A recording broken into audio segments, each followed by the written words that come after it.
going on, everybody, and welcome back to the 4 for 4 Philly Fan Podcast. We just had the divisional playoff round. Matchups go and come as every year it just seems faster and faster with the NFL. But this year we got the Eagles and the Niners in the NFC Championship game.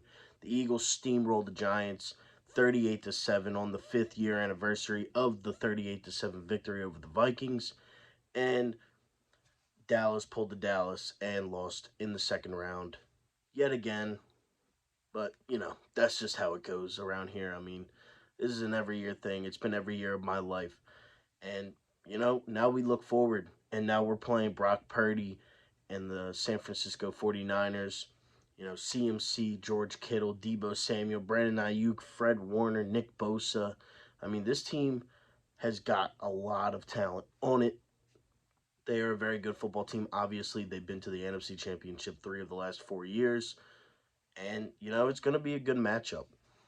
I'm very excited for it. Obviously, as you could tell, the Eagles just absolutely demolished the New York Giants. It wasn't even fair. As soon as that pass to Devontae hit on second down in the first quarter, I mean, you kind of had a feeling where this game was going to go. Goddard scores the first touchdown. Devontae scores the second touchdown after the Giants go for 4th and 8. For some odd reason, still don't know why they did that. Then Daniel Jones, throws an interception to James Bradbury. Thank you for him, Giants, by the way. Very big help. All pro cornerback, by the way. You guys let him go for free.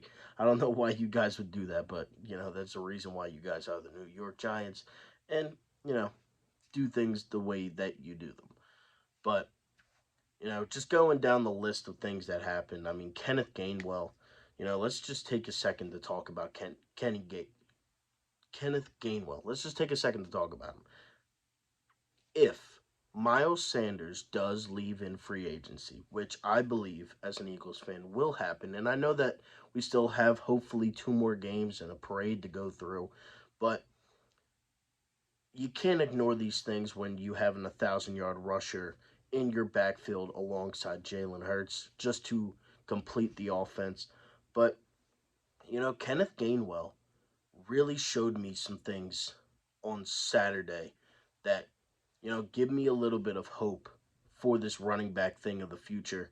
You know, it's kind of like do you say now, like, oh, do you go after, a running back in the draft, or do you just roll with Kenny G? Because honestly, he looked really good and he can catch out of the backfield, something that Miles Sanders has not been great at in his career. You often see the Eagles and Sirianni throw out uh, Kenneth Gainwell on, third and ones or like second and fives for that screenplay where you can just have a running back go out of the backfield and catch it and get some yards. Miles Sanders can't do that. Kenneth Gainwell can. He rushed for over 100 yards, even though he is primarily our pass catching back all year long. He hasn't been the hand the guy the ball every play and run. That's been Sanders. But, Kenneth Gainwell with over 100 yards on the ground, that's really promising to see for the future. And I'm hoping that, I obviously hope Sanders is back, but I just don't think contracts, especially with running backs, you saw what Dallas has done. Zeke Elliott is in the upper echelon of contracts, especially for running backs, and it's going to put them in cap hell for the next who knows how long until that thing runs out. And same thing with Dak. But, Kenneth Gainwell, especially if you could bring him back for cheap, he's already on the roster. He can't go anywhere. He's still on his rookie deal. Who knows really about that? Also, Boston Scott. I can't believe the dude continues to do it. If he played the Giants every game, he would be a Hall of Fame running back. I mean, he is sixth. I think he's now tied for fifth on the all-time scores against the New York Giants. It doesn't make sense what he is doing against them. He's literally my height. We're like 5'6", and this dude just continues to destroy the New York Giants. It's actually laughable, and it's free money every time you do it. I bet on it 3 times this year, and I've hit every single time. It's the most. It doesn't make sense at all. It really doesn't. talking more about the Eagles, AJ Brown, obviously, if you are an Eagles fan, you've seen, you know, AJ a little bit upset at the end of the game. I'm here to tell you, I don't have any insider source, but I'm here to tell you that you could obviously tell he was frustrated with being put on the bench. He doesn't catch up to that touchdown pass by Jalen Hurts. You saw him get up a couple slow times. That was all just precautionary. It's nothing crazy. I'm not worried about AJ Brown. I'm sure he was just as happy with the win because that's the main goal. You want to win. You want to win a Super Bowl. That is the only thing that I hope that these guys care about. I hope they don't care about stats and all that stupid stuff because AJ Brown has the money. Trust me, we just gave him that.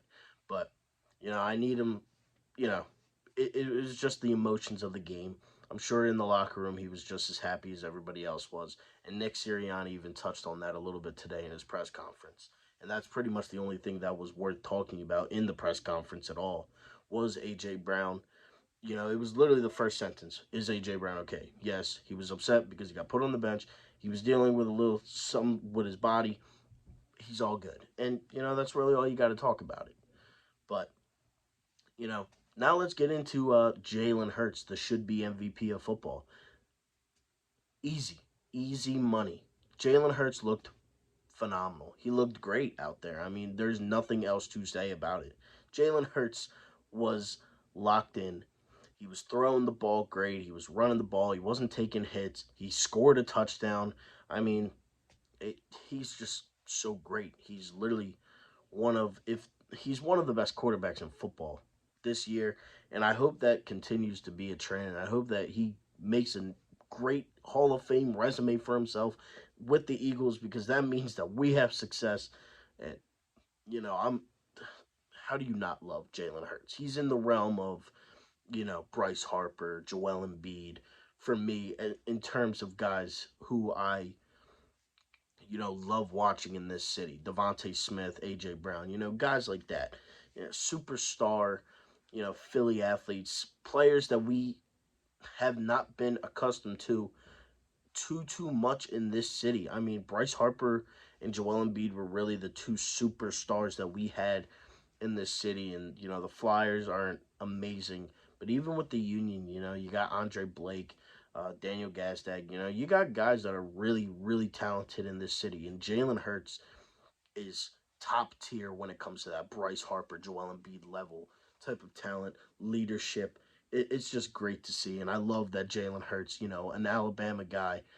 I know he went to Oklahoma, but whatever. I'll claim him as an Alabama quarterback. I don't really care about any of that, but you know, it's great to see what he's been doing, and he's just a great player. He's a leader. You heard Nick Sirianni talking about Michael Jordan. I mean, man, if he turns into the Michael Jordan of football, I'll gladly take that. Not even with the rings, because it's going to be hard to catch Tom Brady, but just with the leadership, if he can give you, I don't even care. Let's worry about this year, but you know, high praise from Nick Sirianni on Jalen Hurts, as it's been all year and pretty much since Nick Sirianni's entered the building with Jalen Hurts. All he's ever said was that he's a great leader, he's a great teammate, all this and all the above. But what an absolute domination that the Giants had to them by the Eagles. I mean, that was a joke.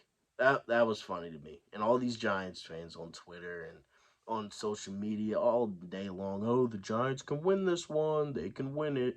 Trust me, 1990 haven't lost to a number one seed. Well, that didn't happen. And look, I think Brian Dable's a great head coach, but Daniel Jones ain't it. People call him Danny Dimes. He is Danny Pennies. That's all he is.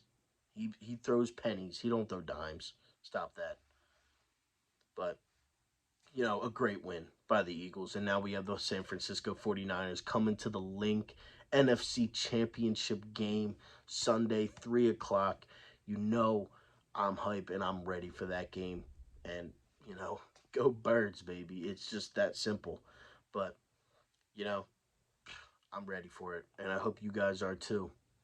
So, if you are new and you do love the Eagles, the Phillies, the Sixers, the Union, and the Flyers, or you just like talking sports, make sure to leave a like, comment, and subscribe on this video. Thank you all so much for watching. Go Birds, and I'm out.